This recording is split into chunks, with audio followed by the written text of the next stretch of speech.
आज दिए interview. Welcome to Elvina's blog. So म सुरुबाट भन्छु ल आज के भयो भनेर। आजको हाम्रो प्लानिङ चाहिँ थियो स्मारक जाने भनेर हामी चाहिँ घरबाट निस्क्यौँ, म बहिनी अनि मेरो साथी। त्यहाँबाट हामी चाहिँ पुग्यौँ हस्पिटल। स्मारक जाने भनेर चाहिँ हस्पिटल पुग्यौँ, तर हामी हस्पिटल चाहिँ काम परेर आएको थियौँ है। अनि त्यहाँबाट हस्पिटलबाट निस्केर लाग्यौँ हामी स्मारकतर्फ। त्यहाँबाट पुग्यौँ स्मारक आइपुगिसकेपछि यहाँ बहिनी चाहिँ किन उफ्रिँदैछ भन्दा बाँदरलाई देखेर।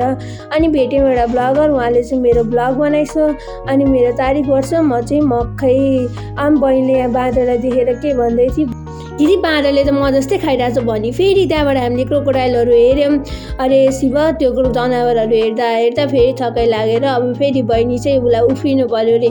म यो उफ्रिने खेल्छु भनेर एडभेन्चर वर्ल्डमा गयौँ।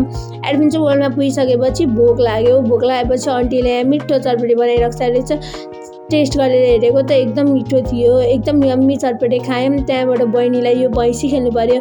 ए प्रभु, त्यो भैँसीले बङ्लाङ लडाएर है, त्यही पनि उसलाई चित्त बुझेन, अझै उठेर खेल्दै थिएँ यहाँनिर। दिदी मलाई देखाइस न भन्दै थिएँ, घुम्दै थिएँ फन्लाएर।